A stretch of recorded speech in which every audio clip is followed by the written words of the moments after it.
अजब सपनी भरे पौरा उद्दट जानिया दिट्टा नट्टा दुट्टा कट्टा पापिट्टा किन्नी काउदा। ये अवसर्पणी हुंडा अवसर्पणी काल है। इसमें अधिकांश लोग कहते हैं पूरी दुनिया खराब हो गई, लेकिन हमारे आचार्य कहते हैं कि इस काल में ज़्यादा लोग आर्त और रौद्र ध्यान वाले मिलेंगे, पापिस्ट मिलेंगे, कीन और लेस, कहते हैं कृष्ण लेस्या, नील लेस्या और कापोत लेस्या वाले मिलेंगे। क्यों? क्योंकि काल का प्रभाव है, इसमें पापी लोग ही ज़्यादा पैदा होंगे। फिर भी घबराने की बात नहीं है। क्यों कि पापी लोग भी पैदा होंगे तो पुण्यात्मा भी पैदा होंगे, क्योंकि अभी धर्म ध्यान का विनाश नहीं हुआ है। और धर्म ध्यान जब तक है, धर्म ध्यान भी होगा इस अवसर्पणी काल में, और उसके साथ साथ परमात्मा रहित जीव भी होंगे, क्योंकि सारे पापी नहीं होंगे, सारे दुराचारी नहीं होंगे। यहाँ धर्म का प्रभाव भी रहेगा। लोग कहते हैं समय बदल गया, अब धर्म की तरफ लोगों का रुझान नहीं रहा, लेकिन मैं कहती हूँ आज भी धर्म की तरफ बहुत रुझान है। आप कुछ साल पहले जाकर देखिए, तब लोग इतने मंदिर नहीं आते थे, इतने मंदिर नहीं बनते थे, इतने विधान नहीं होते थे, मंदिरों में बूढ़े लोगों को दिखाई देते थे। तीर्थों पर इक्के दुक्के लोग जा पाते थे, बहुत तीर्थ यात्रा बहुत दुर्लभ थी। लेकिन आज मैं देखती हूँ तो मुझे लगता है कि वो भरत चक्रवर्ती के साकार सपने साकार हो गए, कि उन्होंने देखा था कि बूढ़े बैल पीछे हटेंगे और बछड़े रथ को खींचेंगे।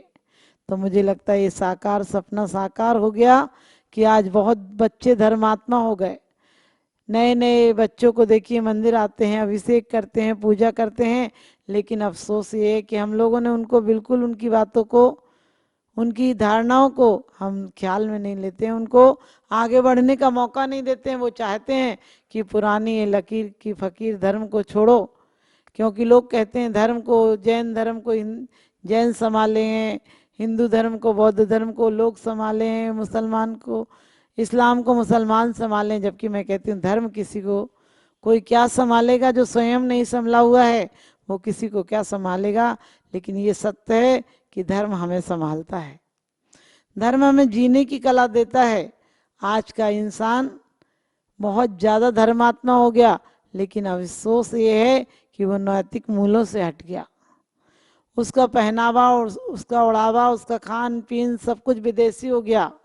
लोग कहते थे कि हमारे देश पर विदेश ने कब्जा कर लिया था, अमेरिका ने कब्जा कर लिया, और कभी इस्लाम ने कब्जा कर लिया, कभी किसी ने कब्जा कर लिया।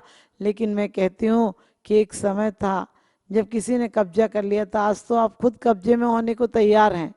आज का इंसान हमारे भारत को इंडिया कहता है। वो सर फिरे लोग होते हैं, जो सर फिरे लोग होते हैं वो अपने देश को जहाँ कहते हैं। हम भारत वाले तो अपने देश को भी माँ कहते हैं, हम भारत वाले तो अपने देश को भी माँ कहते हैं, क्योंकि माँ में कितनी ममता होती है। माँ क्षमा सिखाती है, माँ अपने आप में कहती है कि माँ जैसी ममता लाना।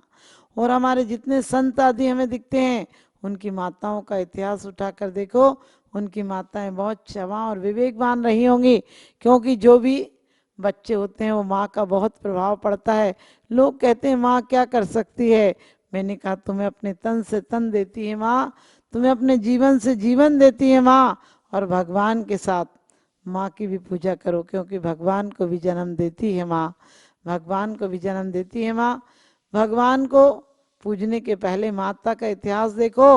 और आज पुनः अपने यहाँ परमात्मा पैदा करना चाहते तो अपनी बच्चियों को संस्कारवान बनाओ। आज बच्चियों के कपड़े ऐसे हो गए, उनके बोलचाल ऐसे हो गए, उनके रहन सहन ऐसे हो गए कि लगता है जैसे कार्बन कॉपी हो। महिलाएं पुरुष की होड़ करने लगी, महिलाएं पुरुष जैसे कपड़े पहनने लगी, पुरुष जैसी चाल ढाल हो गई, पुरुष जैसे खेल खेलने लगी, पुरुष जैसा बैंक, क्योंकि बैंक चलाने लगी। एक समय था जब पुरुषों को शक्तिमान माना जाता था, क्योंकि उनका शारीरिक व्यायाम ज़्यादा होता था। कुश्ती लड़ना हो तो महिलाओं की अपेक्षा पुरुष ज़्यादा शक्तिशाली होगा। यदि तलवार चलानी हो तो पुरुष को ज़्यादा शक्ति मिलेगी, यानी पुरुष ज़्यादा अच्छे से चला सकेगा। भाला उठाना हो तो पुरुष ज़्यादा उठा सकेगा। लेकिन आज मशीनी युग में, आज मशीनीकरण के युग में आज रिमोट दबाना है, वो पुरुष भी दबा सकता है, स्त्री भी दबा सकती है। गाड़ी चलाना है, पुरुष भी चला सकता है, स्त्री भी चला सकती है। कोई भी आविष्कार है, आज मानव के हाथ से उसकी शक्ति छीन ली गई है, वो निकम्मा बन गया और इसीलिए उसकी जगह नारियों ने ले ली। लोग कहते चीर हनन हुआ तो कृष्ण ने बचाया, कोई कहते हैं परमात्मा ने बचाया, लेकिन मैंने कहा युग ऐसा आ गया चीर बचेगा ही नहीं तो हरण क्या होगा।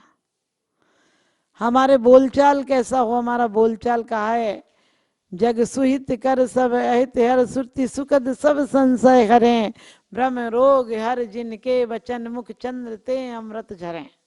हमारे यहाँ वाणी कैसी होती थी, मधुर वाणी होती थी, विनम्र वाणी होती थी, सहज वाणी होती थी, सरल स्वभाव होते थे लोगों के, और सरल स्वभाव होते थे तो प्रेम का वातावरण होता था। लेकिन आजकल लोगों के भाव कुटिल हो गए हैं। ऊपर से देखेंगे बोले भाग्य खुल गए हमारे कि आपके दर्शन हो गए सुबह सुबह, और वो 2 कदम आगे नहीं जाएगा, कहने लगे भाग फूट गए, सुबह सुबह दिख गया। क्योंकि हमारी जिंदगी में सब कुछ मिलावट हो गई है। और मैं कहती हूँ सब जगह मिलावट करना, भावों में मिलावट मत करना, भावों से धोखा मत देना, वरना ऊपर वाला तुम्हें धोखे में रखेगा, यानी ऊपर वाला भी तुम्हें धक्का देगा। धोख देते हो लेकिन परमात्मा को धोखा देते हो। मंदिर में आकर सर टेकते हो लेकिन तुम्हारे अंदर से किसी राजनीतिक के प्रति श्रद्धा होती है, किसी परिवार के प्रति, किसी रागी के प्रति शंका होती है। आपकी श्रद्धा भी होती है और शंका भी होती है। मंदिर में भी आप आते हैं तो कैसे कपड़े पहने, कैसी शालीनता से आए, इसके बारे में आपको जरूर ध्यान रखना चाहिए। पहले आपको पता होगा कि एक कपड़े 2-2 3-3 बच्चे पहन लेते थे, क्योंकि कपड़े पहले वो पहने जाते थे, यदि छोटे हो जाते थे तो छोटे भाई के काम आ जाते थे, और फट जाएं तो बाद में थैला बन जाता था, थैला ना बने तो पोंछा के काम आ जाता था। लेकिन आजकल तो लोग फटे पुराने कपड़े पहन रहे हैं, दरिद्रता का सूचक है।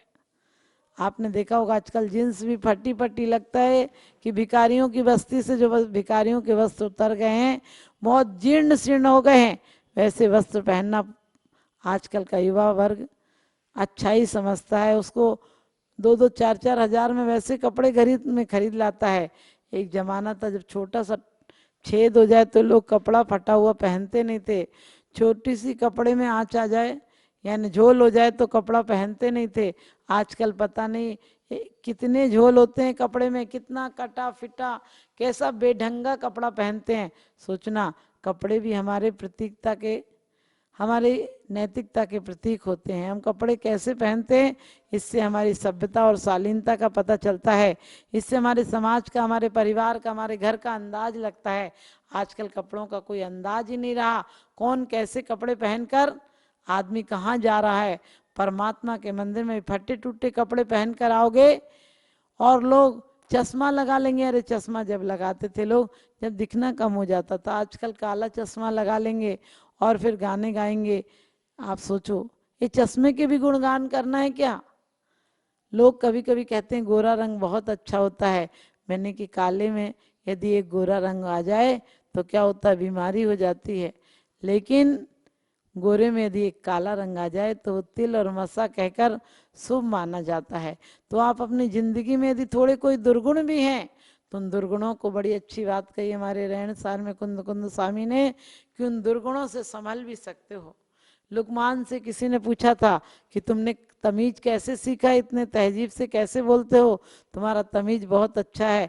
तो उसने कहा था कि मैं अपने बाप से तमीज सीखा। तमीज का मतलब है कि लोग गलतियों से, लोग गिरावट से भी संभल जाते हैं, और कोई होता है गिरावट से भी गिर जाते हैं। आप भी अपने परिवारों में, आपके परिवारों में यदि कलह है, ईर्ष्या है, आपकी समाज में भी विद्रोह है तो उसको सही बनाने की कोशिश करना, उस विद्रोह की लकीर पर और मत चलना। एक बाप मरने लगा, उसने अपने 4 बेटे थे, चारों बेटों को बुलाया और कहने लगा ध्यान रखना मेरी आत्मा को शांति हो, ऐसा काम करना। बच्चों ने कहा पिताजी कोई बात नहीं, आप जो कहेंगे वही काम करेंगे। पिताजी ने कहा वचन दो कि वही करोगे, कहीं झूठ तो नहीं बोल रहे। उन बच्चों ने कहा क्या बात कर दी पिताजी, आप शांति से मर सकें इसलिए आप आदेश दीजिए, हम वही काम करेंगे। तो बाप बोला मैं मर जाऊं तो मेरे टुकड़े टुकड़े करके पड़ोसी को यहाँ डाल देना, ताकि ये हत्या के उसमें जुल्म में पकड़े जाएंगे और इन्हें सजा होगी तो मेरी आत्मा को शांति होगी। आप सोच सकते हैं आदमी ऐसी शांति सोच रहा है जिससे कि दूसरों को परेशानी हो। और आचार्य कहते हैं यदि दूसरों के घर पर तुम मिठाई दोगे तो तुम्हारे घर मिठाई का डिब्बा आएगा, और यदि तुम्हारे किसी के घर में कंकड़ फेंकोगे तो तुम्हारे घर भी कंकड़ आएंगे। तो ये पंचम काल है। माना कि धर्म ध्यानी लोग कम होंगे, लेकिन चिंता की बात नहीं है। अभी भी बहुत अच्छे परिवारों में हम संस्कार दें, बच्चों को संस्कारवान बनाएं। बच्चों को बोलचाल में आप क्या सिखाते हैं? शुरू से अंग्रेजी सिखाते हैं।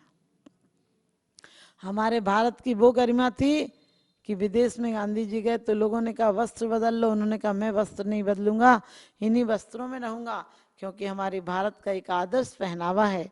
आप कभी भी देखना गांधी हमारे क्यों आधे कपड़े पहने उन्होंने? क्योंकि लोगों को भी कपड़े मिल सकें। आज का आदमी अंबार लगाए हुए घर में इतने कपड़े हैं कि गिनना और संभालना मुश्किल है, लेकिन उन कपड़ों में से कोई गरीब दीनहीन व्यक्ति को एक जोड़ी देना भी पसंद नहीं करता है। ये आसक्ति है। लोग कहते हैं आ जाएंगे कभी काम आ जाएंगे। अरे कब काम आ जाएंगे? काम तो वो तुम्हारे आएंगे जो तुम यहाँ दे जाओगे। किसी के काम में हाथ से दे जाओगे। निज हाथ दीजिए साथ लीजिए, निज हाथ दीजिए साथ लीजिए, खाए खोया बह गया।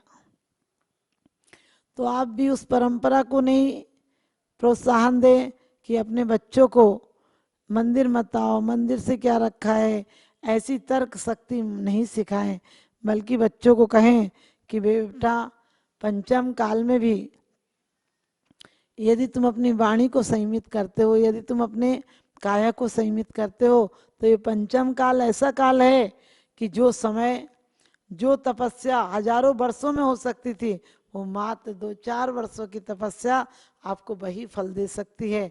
क्योंकि हीन संगनन है। हमारी सोच देखी कहाँ बदल गई। पहले हमारे घर के आगे लिखा होता था जय जिनेन्द्र, सुस्वागतम, मंगल प्रवेश, ऐसे अच्छे अच्छे शुभ शब्द लिखे होते थे। आज हमारे दरवाजों पर लिखा होता है कुत्तों से सावधान रहो।